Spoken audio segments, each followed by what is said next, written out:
Hi, what is up, everybody? It is Kr0w here, and I'm going to be starting a new series called the Crow's Nest, where I'm going to be diving into some more advanced Smite topics, since I'm going to be talking about that kind of stuff when I'm casting. So this is going to be dedicated more towards the advanced Smite players, or players who want to know more about the game. This one is going to be a pretty basic one about how penetration works, and this should really be called Smite Pen and how it interacts with PROTS, but that doesn't sound good as Smite PROTS and Pen. So, if you're a veteran Smite player, you're probably going to know all this stuff, so this video is probably not for you. This video goes out to the mages who build Obshard second item. So let's dive in. So what is penetration? If you're a new player, what is it? Why should I be building it? Penetration ignores protections, and everyone has protections. Literally everyone in the game has protections. Every god has base prots. So you're going to be wanting to build protection, and penetration, I should say. My bad, a little tongue slip. You're going to want to be building penetration, because otherwise you're not going to be doing as much damage as you could. And you can offset this by just building high amounts of power, but at the same time then tanks will become unkillable. So you need penetration, is the moral of this slide. Moral of the story, build penetration. It is good. I will get into why it's good here in a second. So, flat pen is just ignoring prots.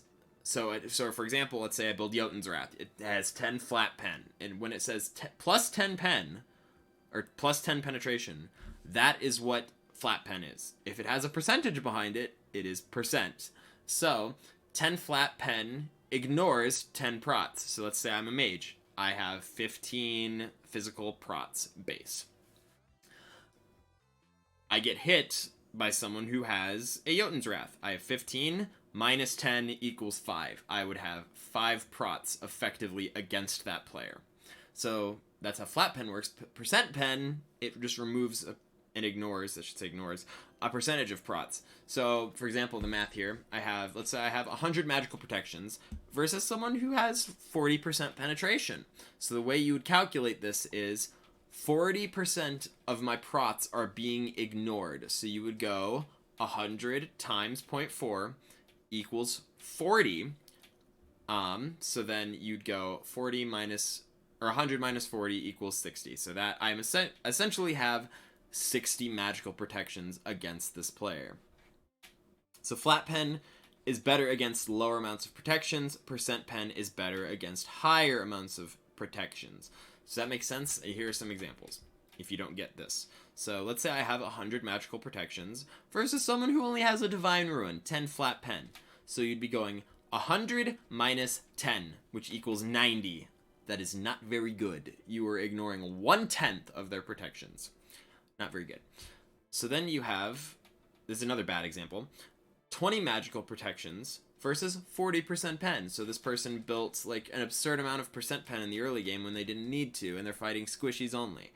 So this would equal 12 protections. And the way you'd calculate this, again, you'd go 20 times 0.4 equals 8. 20 minus 8, because put an 8 here, equals 12. So that is 12 protections. Instead, you could have just built flat pen and gotten more than the 40%. So 100 magical protections versus 40% pen. This is the example I gave up here. Equals 60, which is good. That is what you want to be doing. You want to be building percent pen versus tanks. That's just how it works.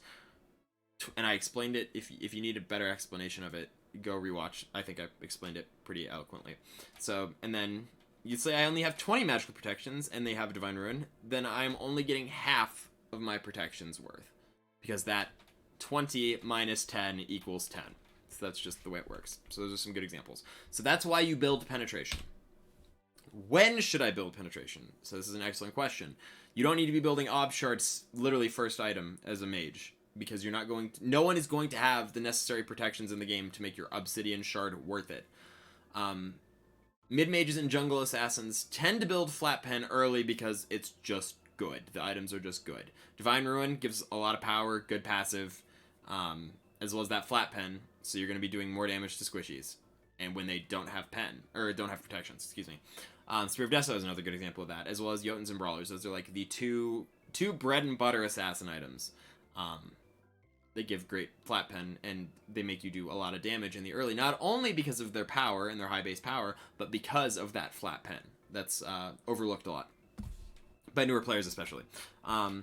So hunters usually build their percent pen item the earliest. Atlanta's bow is kind of the most dominant version of percent pen for hunters, but that is subject to change, like I say here, because Executioner was that for a very, very, very long time. Or if you're Magical ADC, Demonic Grip is going to be that. So, moral of the story, don't buy percent pen early. It's not necessary. No one's going to be having enough protections in the early game to make your percent pen item worth it. I mean, obviously in the late game you're going to want percent pen so you can actually kill tanks. That's just kind of how it works. Yeah, and so I asked this question, why would you be building percent penetration when they have no protections to shred in the first place? And build your percent pen towards the end of mid-game. And shred is a bad word here, actually, because the shred item was Magus for mages, and now it's changed. So, build your percent pen towards the end of the mid-game, I'd say. That's kind of like around the 18-minute mark if you're a hunter. Or, I'm sorry, not if you're a hunter, but if you're a mage, around the 18-minute mark is when you want to be starting to build your percent pen. And tanks only ever really need flat pen because they're going to be hitting squishies. Hitting tanks is not effective. If you're just slap fighting, it's not really necessary. You're just going to hit them with base damage anyways. But something like a Void Shield or Void Stone is good because it helps your whole team. That is just a straight up removal of percent pen. And I'm not going to be getting into that too much. But Void Shield and Void Stone are both good items on tanks as well. So, we talked about protections and penetration and how those two interact. So what's the other side of that? And another example of that, what is mitigation and damage increase? And those two are kind of opposites as well. So mitigation is reducing damage taken. It is just straight up reducing damage taken. If you have 15% mitigation, and that's the number off the top of my head that I could think of, because I believe Upgraded Phantom gives 15%, as well as the so Spirit Robe gives 15% mitigation when you get CC'd. So that's just like off the top of my head the best number I could come up with. So, for example, you take get hit for an ability that you'd usually take 100 damage for. If you have 15% mitigation, you just take 85 damage. That's just the way it works. And I'm not using protections in this. If you'd want to do the math and add in protections, you could do that. But for more information on that kind of stuff and how mitigation works with protections, I would go check out Word of Thoth by Flareboot. Flareboot does an excellent job of explaining a lot of high-level Smite concepts in the Word of Thoth, and I believe he has it updated for the God of the Moon patch, so please go check that out if you want to get more in-depth on more advanced Smite concepts. Go check that out for sure. Called the Word of Thoth by Flareboot. You can look it up. It's on his Twitter. All that good stuff. So then damage increase works the exact same way. You just take increased damage. That's just kind of how it works without necessarily building extra power or penetration or anything like that. It's just a straight damage increase. And so there are only a few instances of damage increases in the game, like Spear of the Magus and Frenzy were the two off the top of my head I could think of. So there are a couple exceptions to all of this, and that is true damage. And true damage literally just ignores protections. Mitigations, I believe, still work. So let's say you need to mitigate Circuit ult or something like that. You could get mitigation for that. Like Circuit procs your Spirit Robe with her throw on her ult, you'd take reduced damage. So Circuit, Bakasur, and Tsukiyomi all are the only examples of true damage in the game, I believe, as of the God of the Moon patch. So yeah. And then there are also percent health abilities like Geb ult, Nemesis ult, and then Sunder also is a just straight up health removal. So that's kind of how it works. So that's it. And so the moral of the story is do not buy percent pen early, and flat pen is good versus squishies, who don't have a lot of penetration, or a lot of protections, I should say. So like I said, this was the first episode of Crow's Nest. If you want to suggest more topics for me to cover, please do in the comments, at me on Twitter with some suggestions. But other than that, I hope this was informative. If you have any questions, please feel free, DM me on Twitter, at me on Twitter if you have questions, or put them in the comments below. I'll check those. So take care, everybody. Hope this was informative. Take care.